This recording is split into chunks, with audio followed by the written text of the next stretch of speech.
Hello, and thank you all for joining us for another installment of Public Works and Infrastructure.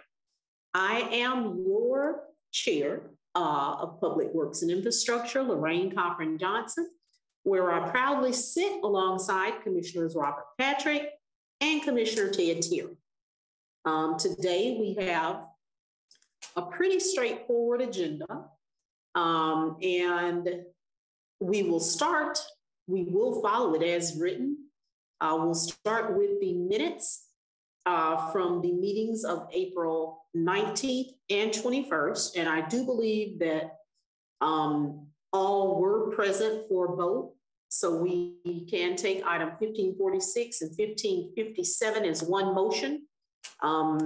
If you've both read and found, as I did, that there is no issue with the minutes, I would accept a motion. Make a motion to approve 1546 and 1557. Second. Okay, we have a proper motion and second. All those in favor of the approval of those items, show of hands and words. Aye. Aye. Okay, let the record reflect that we have approved item 1546 and 1557. And we are moving expeditiously into the new items. The first being item 1414, which is a standard renewal for portable toilet rentals. And this is the second renewal of two options for use by the Department of Public Works, Sanitation, Recreation, Parks, and Cultural Affairs, as well as DeKalb Peachtree Airport, for providing portable toilet rentals for county-hosted events and work sites. This item is not to exceed $61,000. It was a straightforward item. And of course, the Parks is the biggest user of this item. And this is for a one-year renewal and will carry us through 2023. Is there any questions about the item? I'm not going to ask if anyone wants to speak on it unless there's questions, because it's pretty straightforward. And if not, I would entertain a motion. Make a motion to approve agenda item 1414. Second. Okay, thanks for the second on 1414. All those in favor, show of hands and words. Aye. Okay, so we have approved item 1414 for our portable toilets for events and work sites. Next, we have item 1435.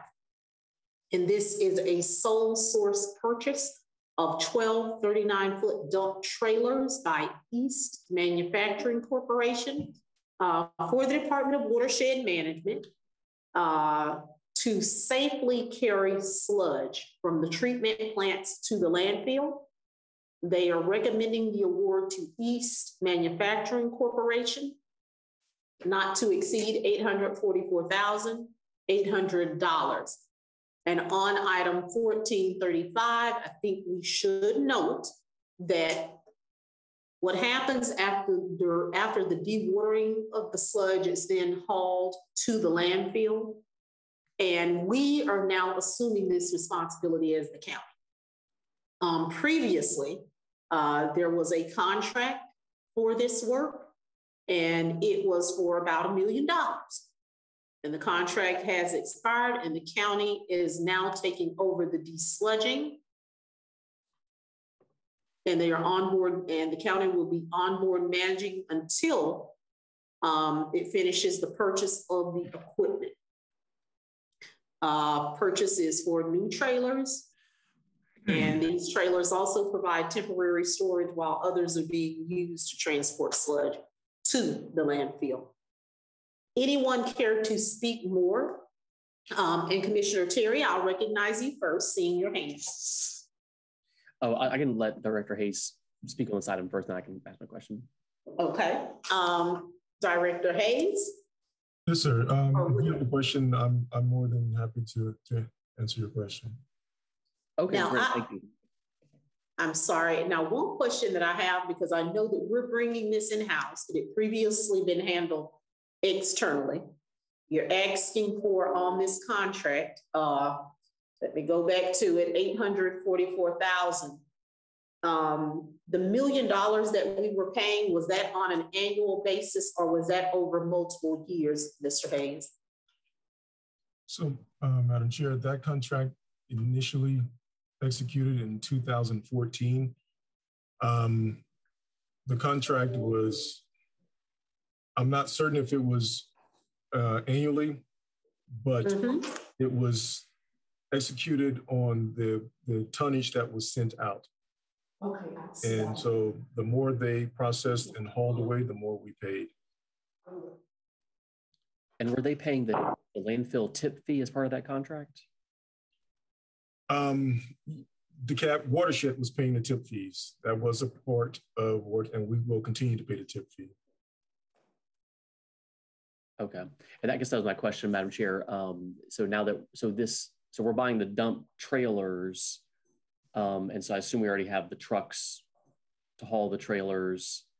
And I did go to Pole Bridge and Snapfinger, so I've seen the trucks and the conveyor belt at Pole Bridge that dumps the mushy stuff. It's dry-ish. But I thought that, I know we're going to continue to need that at Pole Bridge, but I thought Snapfinger I thought it was going to be different. We're still going to have the same sludge to landfill at Snapfinger once it's fully up and running. That is correct. We changed technology. We're going from a plate and frame system to a centrifuge system. Different technology, but essentially the same process, and the sludge has to be loaded in trailers or trucks by a conveyor system and then hauled to the landfill. Okay, thank you. Madam Chair, I do have a question. Yes, go right ahead with your question, Commissioner Patrick. So it's going to be county staff that's going to be hauling this from one location to the other? Yes. Yes, Commissioner, that is correct. Well, I'll just say it. We hear problems with staffing over in sanitation with CDL drivers. Are we prepared to be, do we have CDL drivers available to handle this? Or are we going to be in a jammed up situation now that we're bringing this in-house? We have already on board drivers and operators to operate the pressing equipment and the trucks. They came on board earlier 22. So at this time, we are staffed and prepared. Okay, all right. And I'm going to go back to my original question. We're now bringing this in-house, and we're spending $844,800 to do so. Can you tell me what were we spending previously on the pre-existing contract with the company? I believe the company was called Denali. Yes, ma'am, that was Denali. Let me pull that information for you quickly. I just want to know, because I like to see fiscal responsibility where possible. Commissioner Patrick did raise a good question because of what we're seeing in sanitation, but you're not sanitation. But that was nonetheless a very valid question. But I just want to see what this is going to result in terms of savings. I was trying to, because I don't have the Denali contract in front of me. Yeah, and Madam Chair, again, my concern was going back to this notion that, if you have a CDL license, even Walmart is, I think their starting range is $95,000 to $120,000. And if there's overall that level of competition, I just want to make sure that the sewage is going to flow no matter what, and we have the ability to take it from point A to point B. Understood. And as Mr. Hayes is looking, Mr. Williams, yes, ma'am. I may actually consider a special call PWI. Let's see here. As it relates to sanitation, I want to hear from Ms. Hutchinson on CDL drivers. Because I understand that many of them are shifting towards, and I even received an article, higher paying jobs. And we do have a job to do here in the county. And if we're not as competitive as we ought to be in order to provide people the service that they need, then we need to hear that. But also, the last time we had the conversation, so to speak, and when we issued the loan to to sanitation for 10 million, when we set aside those funds, we had the conversation on how we could pay back.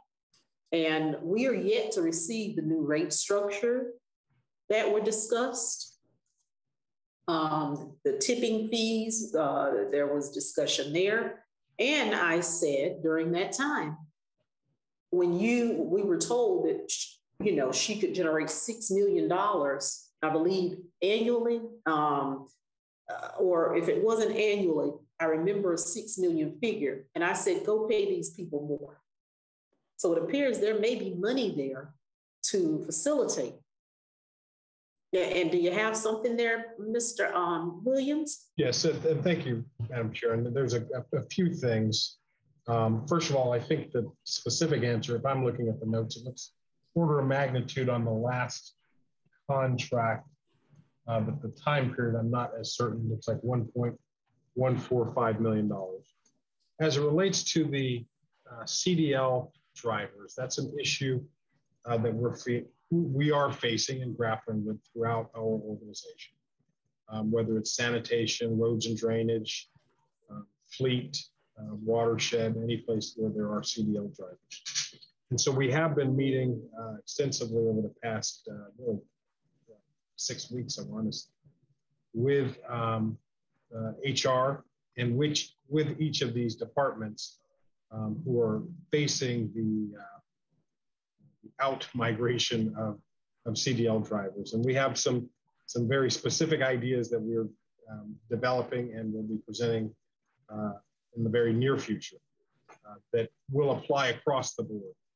Something we want to be cautious of is an increase in one department without increasing in others. Then you just get people who would leave sanitation and go to watershed and vice versa. We recognize that the value is in the CDL much more than what the specific positions hold, at least in the marketplace. The value is in the CDL. And so we are hoping to bring something forward that will pay for that across the board. As it relates to the sanitation department and various fee increases, we're working with Arcadis. We've come up with our numbers, but much like we did with Watershed, we want to have the professional evaluation done by Arcadis. We anticipate that to be completed in the next 30 days. And that will address issues, not only tipping fees, commercial rates. We're trying as much as possible to stay away from residential after the water increase, but if we must, then we will, but we're trying to do all that we can to spread that burden with as minimal impact as possible on residential, but anticipate that in the next 30 days. Okay, thank you for that. And Ms. Horner, you didn't give up on me and go away, did you? I just saw an email from her, so she may have corrected the number that I just said.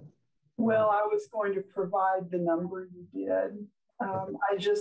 Would you like for me to go ahead and proceed, Mr. COO? Yes, please. Okay.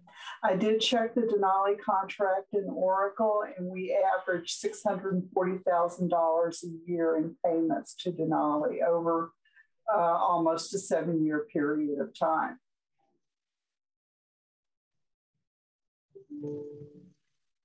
Okay.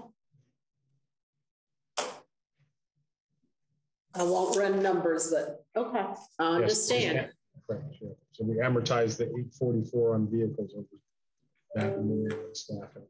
So it should be considerably less, but we have to keep the people in the seats to the point that you made earlier. Absolutely.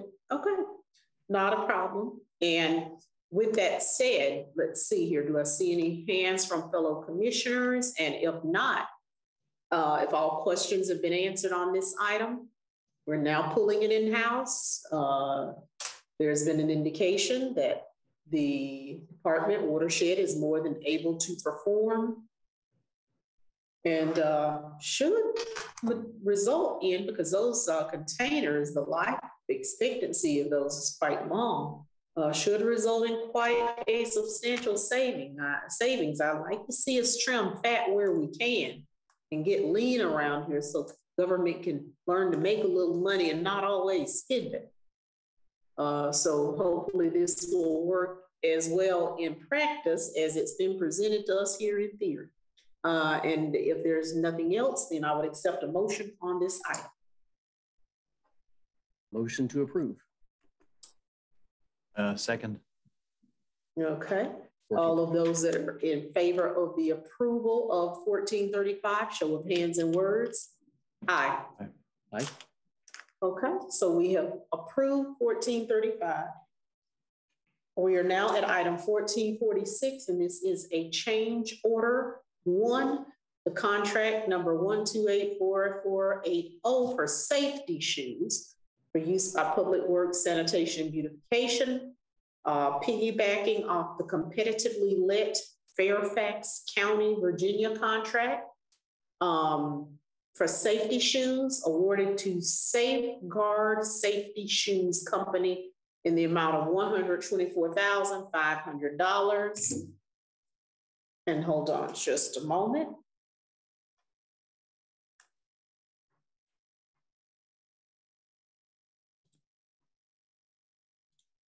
This original contract was for beautification. New contract adds parks, roads, and drainage, as well as facilities management.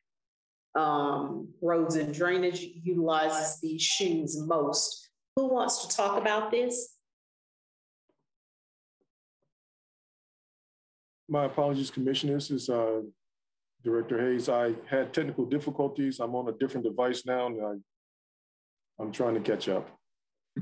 Not a problem. And this is for item number 1446 for the safety shoes. So, yeah, Director Lemke or Hutchinson. Yes. I'm sorry, Rick. I was going to say, Tracy's been using this contract for safety shoes with sanitation and beautification. This change order is to add, as you indicated, facilities maintenance, roads and drainage, and parks and recreation to utilize that same contract as a piggyback. We've been very satisfied with those shoes, and the variety of product that they supply for us. So, we would like to see your approval. Understood. Anyone else have any questions as it relates to these safety shoes? And okay, and with this, I didn't look previously, because now that we're expanding this contract, what was the change in dollar on it? Let me scroll back up again. I believe we were adding not to exceed 124,500. But what had it previously been? It was originally awarded for 90,000 in March. March 14th.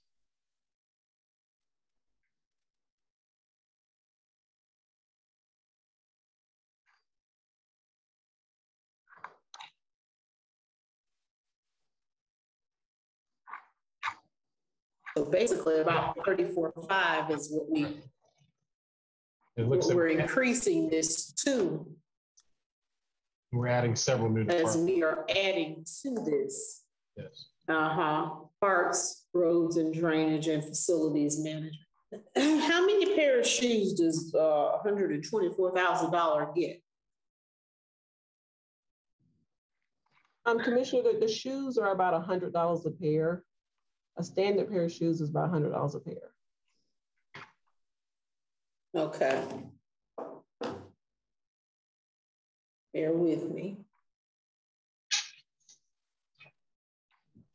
Is that 1,240, something like that? Mm-hmm. Yeah, that would be correct. 1,200 pairs of shoes is what it gets.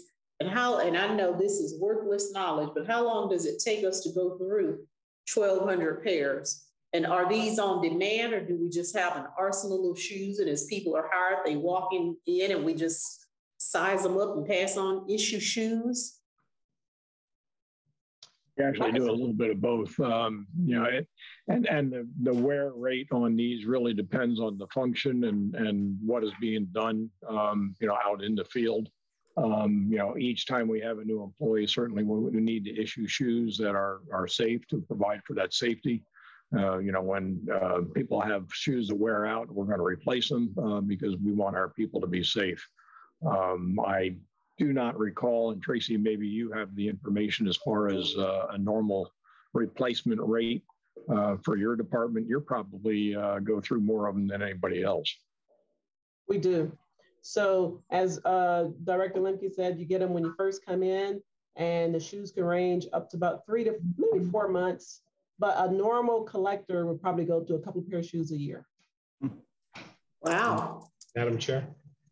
Okay, yes, go right ahead. I just want to emphasize, because over the years, things like shoes, gloves, uniforms, when we talk about, you know, we talked earlier about the CDL drivers and losing CDL drivers, but in this environment where the value of the employee is ever increasing, what seems like kind of little things Means are a lot. very important. So we want to ensure that the men and women out there on our front line, you know that they can have comfortable, safe shoes, and it's not a guesstimate. And in years past, it has been an issue, but not been an issue in the last several years. Understood. So I understand what you're saying here. The shoes become a part of the incentives. It shows we care. Yeah, on that side of the aisle, that can be a major fee, especially if you're having to replace these shoes multiple times a year. Commissioner Terry? Yeah, no, I totally agree. I think it definitely makes sense to provide these for our employees, and they definitely are expensive. You know, I know there's a discount with this contract, but yeah, like one of them is like $258. That looked like that's a really good shoe right there. I guess the only thing I was going to ask is, I see a lot of the descriptions say they're men's shoes. Is there a variety that women can choose from? Yes. Okay. Yes. So we have in our stockroom, when we just keep a stockroom of shoes, when new employees come in, we have lady sizes and we have men's sizes. So yes, when we order the shoes, there is a distinguishing factor. Great. All right. Thank you. Okay. Any further questions concerning the shoes? And if not, I would accept the motion from the floor. Madam Chair, with a firm footing on this topic, I make a motion to approve. With no pun intended. With my second, we're moving one step forward. Let's jump on this one. All right. It is not to run circles around the matter any further. Show of hands and words. Aye. Aye. Okay. Let the record reflect. We have bought the shoes, literally. Okay, so as we are chugging along, we are now up to item 1451. And this is a low bid that we have here for ready mix concrete for use by Public Works, Roads and Drainage, for providing ready mix concrete for the construction of sidewalks, curbs, head walls, driveways, and it's not to exceed $566,246. And this was pretty straightforward. Ain't no comments, you know.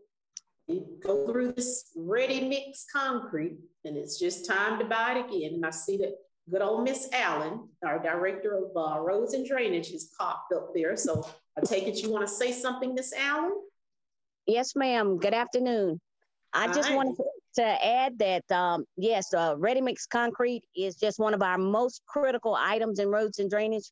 We can't do anything without it. And believe it or not, it's been affected by the supply chain shortage. So concrete is very important, and we really would appreciate the approval of this item. Okay. Thank you for that. And I have no qualms and belly aches with it. So I defer at this time to my colleagues as to whether or not you have any questions. And if not, then I'll take the motion. No questions. In that case, is there a motion from the floor? Yes, I'll move to approve item 1451. Okay, item 1451, have a motion to approve. Is there a second? Second. Okay, all those in favor, show of hands and words. Aye. Aye. Aye. Okay, we have now approved 1451. We are now at 1540, which is a low bid. Seminole Road landfill cell construction, phase 3, unit 2. Right. And I think this would be an audit one. Yes, it is. And it is not out of audit either. So we're going to just move right along on 1540 as it has been sent over. And thank you, Mr. O'Bain. And thank you also for the acknowledgement of the request for audit. We are now going on down to item number 1531. GDOT contract item agreement, water and sewer facilities project, bridge replacement at Covington Highway, Red Wing Circle and Glenwood Road in DeKalb, estimated $2,002,016. And on 1531, Georgia Department of Transportation contract item agreement, water and sewer facilities project, agreement with GDOT. Our watershed management has infrastructure that must be rerouted, and contract funds this rerouting of the infrastructure, and then bridge can be replaced / modified. Anybody got anything to say about this $2 million bridge? So, Madam Chair, this is collaboration with Georgia Department of Transportation. They are modifying their infrastructure, turning lanes and things like that. But in order to do so, Watershed has infrastructure in their way, and this is an agreement for them to reroute Watershed's infrastructure so that they can continue their project.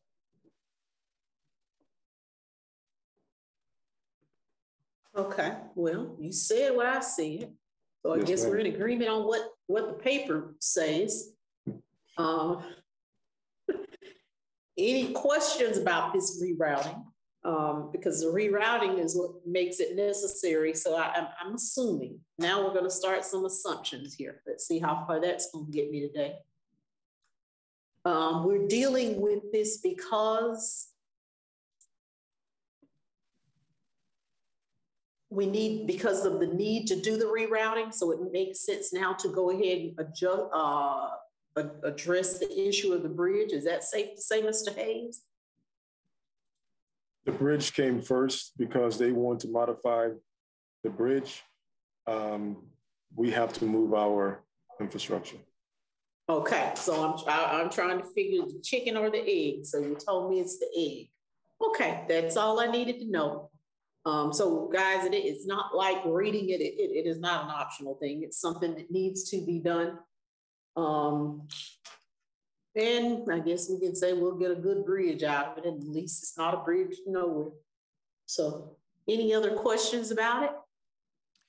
Madam Chair, I do have one question. When projects like this come along, If it's on our list for the CIP, are we going ahead and doing the upgrades, the enlargement, I guess if it's a sewer line or replacement, upgrading the water capacity, if it's one of those issues, or are we just sort of like for like fixing what's there and just putting into another location? No, we've had extensive conversations about this. And in many instances, like over off of Rockbridge Road, where work took quite a bit of time, it was because there was multiple projects taking place. And perhaps COO Williams can speak to this because he spearheaded that conversation quite some time ago, before your presence here as a commissioner, to explain that we must coordinate because it doesn't make sense in many instances for us to make payment and then go back and do work. So when there's a need for the work, we go ahead and handle everything at that time. And COO Williams, you go right ahead. I apologize, Commissioner, because I was having multiple conversations. Your specific question. Oh my, you don't know what we're talking about, Mr. Williams? Well, I know the item, but the specific question I didn't catch. Okay, well, to bring Mr. Williams up to speed, we had a question from Commissioner Patrick, because we're talking about the bridge item that is 1531. Yes, ma'am. And of course, this is a Georgia Department of Transportation item. And due to the necessity to do some rerouting, we're now actually addressing the bridge. And his question was, when there is a necessity for infrastructure work, such as enlarging, replacing, The pipes. and expanding pipes and such, is there any care given to if we go before or after? And you've given quite an extensive presentation. And we had a conversation, it's understanding that we communicate. Are you having a hard time hearing me? Yes, it's kind of going in and out. Madam Chair, or go ahead, David. Answer the question, please. Well, Commissioner Patrick, will you restate your question? I understand David, your question. you have it, David. Yes, sir.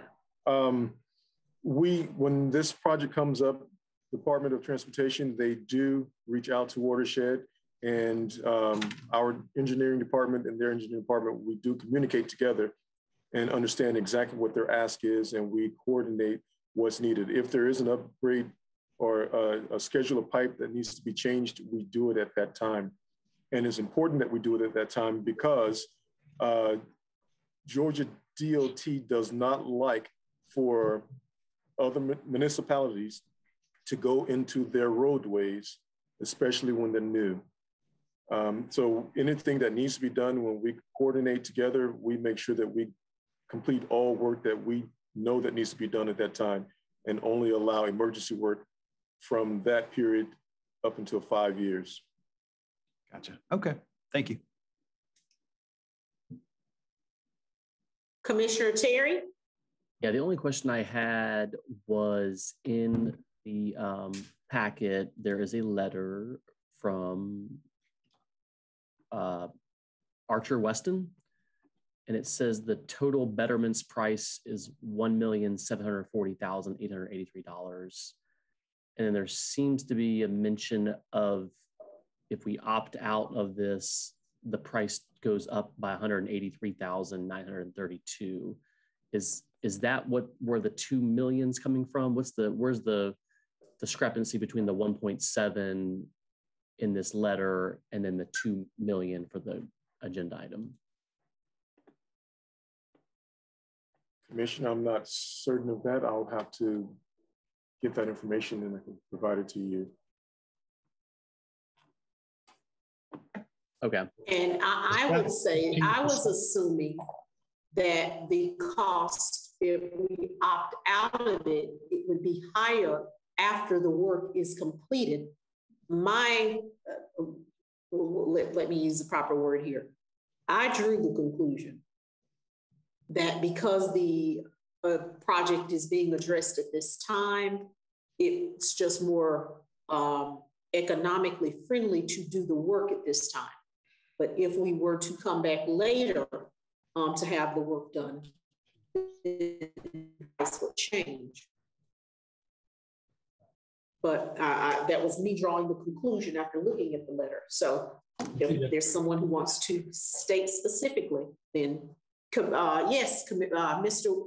COO Williams, you go right ahead. I was seeing that it looks like they've excluded the cost. If new boxes are required, the cost would be another 15%. We'd have to do the math, but I'm wondering if that's added in. Yeah, it seems like maybe it was a contingency.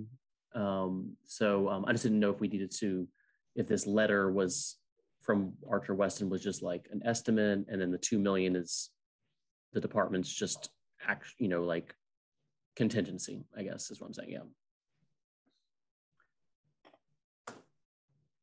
I can say, Commissioner, that oftentimes these are estimates. These are best engineering practices and calculations that are put together. And we try to hit those marks. Sometimes they don't. There could be unforeseen things when they get into the bridge, unforeseen pipe. It could be a scenario that's been happening recently where the pipe is not available, and because of supply and demand, cost goes up.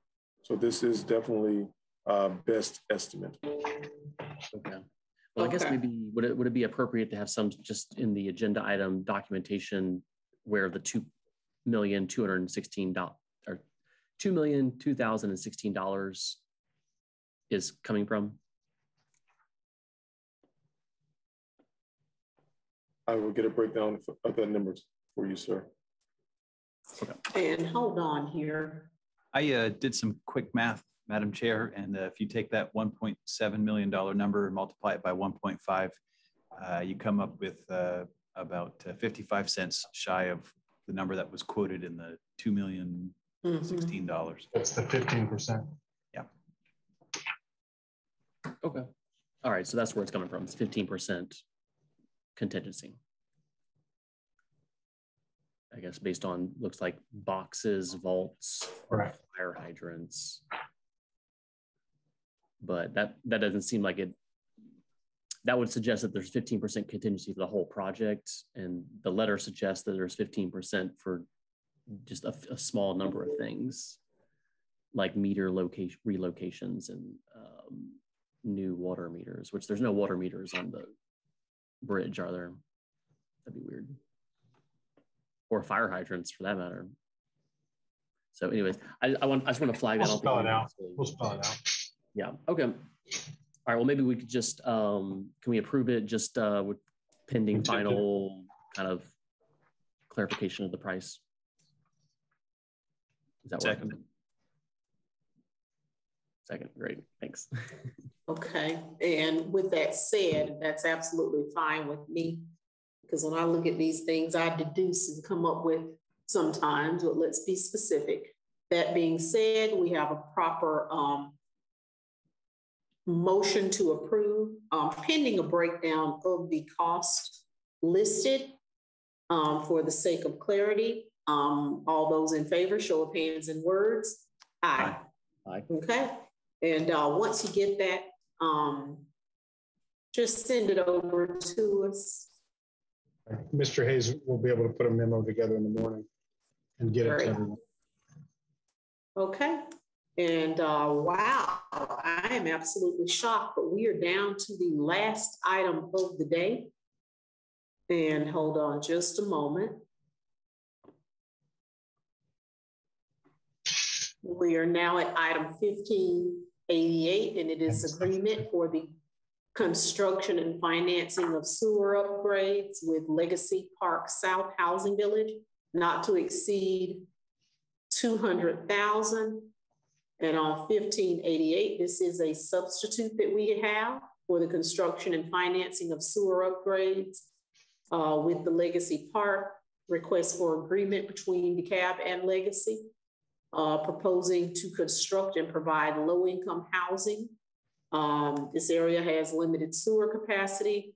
We'll work with Department of Watershed Management to fund half of the sewer capacity and enhancements that enhances the area. And we're to expect, so did I get the substitute?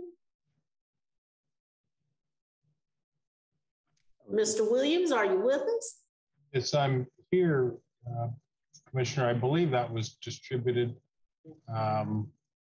yesterday, but if not, we can redistribute it. It says it was to be sent 5/2, but I've been at this conference for 2 days, so I won't say that it is not there, but this is phase 1 is 66 houses and phase 2 is 66 houses.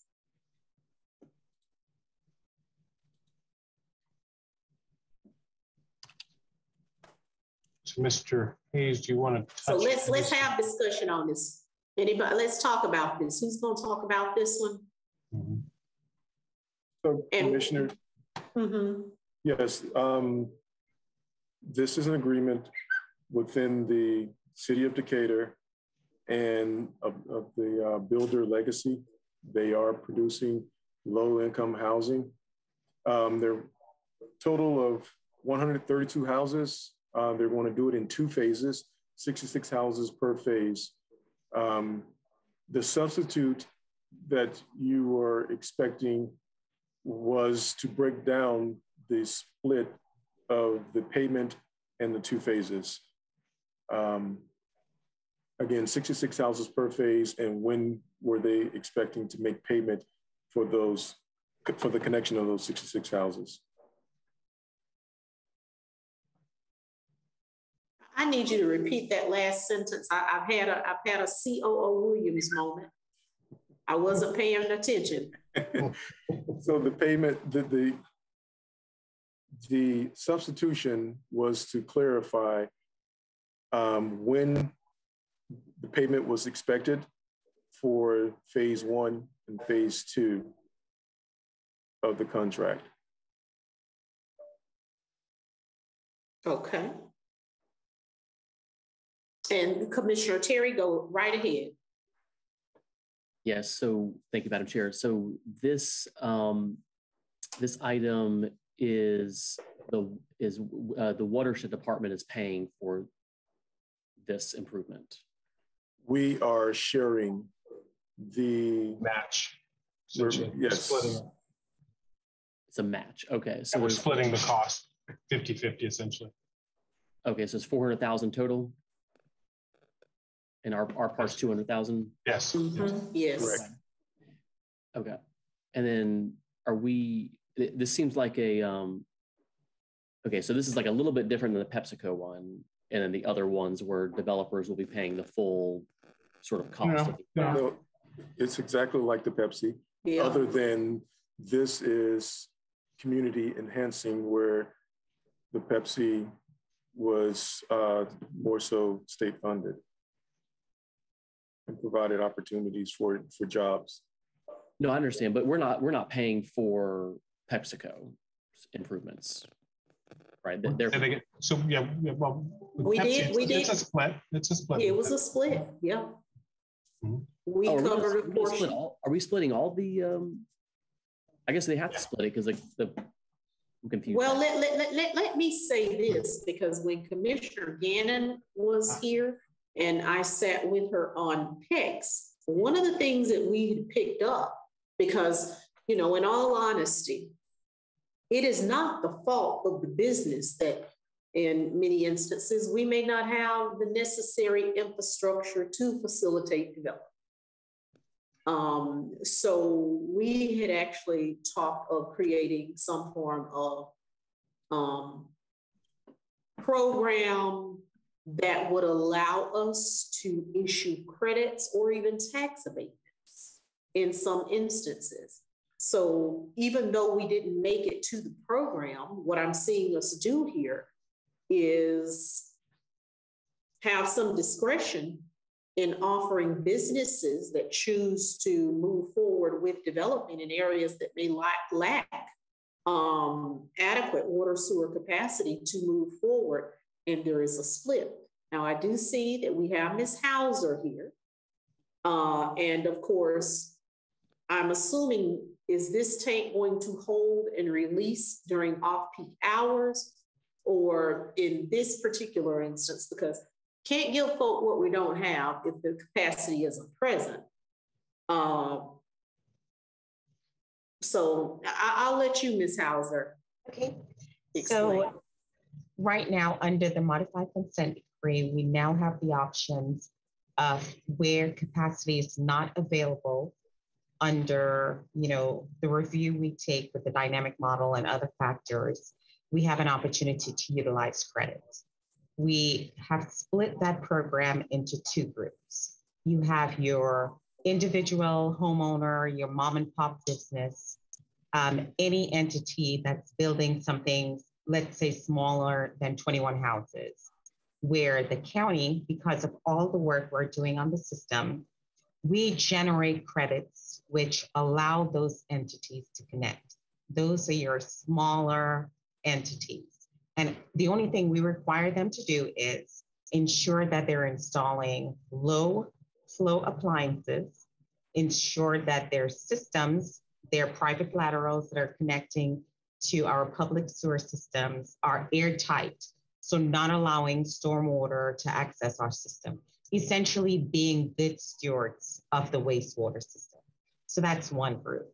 The second group, this is your larger developers like Pepsi, like the affordable housing units that are in front of you today. These are the larger developers. We have about 36 of them still in the pipeline, where we are asking them to join with us and build out the system such that we are generating credits together. So we're fixing the system, eliminating the amount of stormwater that is coming into the system. And as such, we are creating room for wastewater, but we're not saying we're going to utilize all of the stormwater, the capacity that's been created from removing the stormwater, because there may still be issues downstream. We're saying we're going to utilize a portion of that room that was created in the system. What this does, this is a little different affordable housing than Pepsi, in that for certain community enhancing projects like affordable housing or bringing in a large grocery store in a food desert, we are going to say as a county, we want to encourage these community enhancing projects. So in addition to requiring the developers to come work with us on an almost 50-50 scale, we're going to give them some credits as well to sweeten the deal for community enhancing large projects. So in this instance, we actually gave them 6,000 gallons per day of credits. And then for the remainder, they're going to join with us almost 50-50. They are going to have to pay some of the overhead costs for managing the process. And that is according, again, to the ordinance, and Matt is on here too, of 25-, I think it's 177. So we are going to see more of these contracts go through, but it's similar to the Pepsi, except that we did not provide Pepsi with any community enhancing projects because it did not meet the criteria that's listed in the policy. And the policy is attached to the original agenda item and the substitute as well. I hope that helps, Commissioner. Yeah, that's exactly what I was asking. Thank you for that explanation. And then just to clarify, so for this particular project, the capacity is simply the upsizing of the pipes, not on-site storage. It is, that is correct. It's rehabilitation. It may be upsizing or lining or manhole replacement. We will discover it. We've already identified the snap finger basin, and our contractors will identify what remediation has to take place, but it's not storage on site. Great, thank you. Okay. And, this is one of those issues that, I look forward to, and it should not always be a conversation that's necessary. But unfortunately now in some instances it is, because we plain and simply don't have the capacity to facilitate development. And it is unfair that a business who wishes to do business in DeKalb County that is an asset. I won't say for every business. In some instances, we're going to need to work with them until we are all that we should be, and then we won't have this problem. Any other questions? Okay, let's see here. Seeing none, both of my fellow commissioners look content. Little bugs in the rug. So if there's nothing further, then I would accept a motion. So moved. Second. Okay, so he's so moved and approval is what I'm going to add in there. So with that said, all those in favor, show of hands and words of aye. Aye. Okay, and I want to. I like the new Zach Williams. Can we have this new Zach Williams more often? Absolutely. Thanks, Maria. Has he gone? I think. Oh, I get it now. He's back with us, and hopefully he has all of his faculties about himself at the moment. This guy looks okay too. He's cool. He's all right. So let me thank all of you for convening for another installment of Public Works and Infrastructure, the greatest show on earth here in DeKalb County, where we leap tall buildings with a single bound. And we adjudicate everything that comes before us with roaring speed and accuracy. So, as well as with the help of audit. So thanks. And is there anything further to come before us here today? Madam Chair, I'll just add that we have some good footwear as well. Yes, we do. I'm going to make my way over there and take a look at all the fancy shoes. Yeah, okay. So thanks a bunch. And if there's nothing else to come before us, I will entertain a motion. Motion to adjourn. Second. Okay, and before we take a vote, I did want to publicly say thank you to my Chief of Staff, Dr. Davis, as well as to Allison Slocum in my office, because this has not been the easiest time for me. I am spread thin, and imagine that I cannot always do as much as I've done. And for a micromanager, that can be very difficult, but you guys have allowed me to have 2 days of a conference, as well as be torn and worship two gods at the same time due to my current circumstances. And thanks for the work also on the legislation. I did not publicly acknowledge you earlier today, but we do work hand in hand. So thanks to all of you. And with that said, we have a motion on the floor to adjourn with a proper second. All in favor, show of hands and words. Aye. Aye. Okay, guys. Enjoy.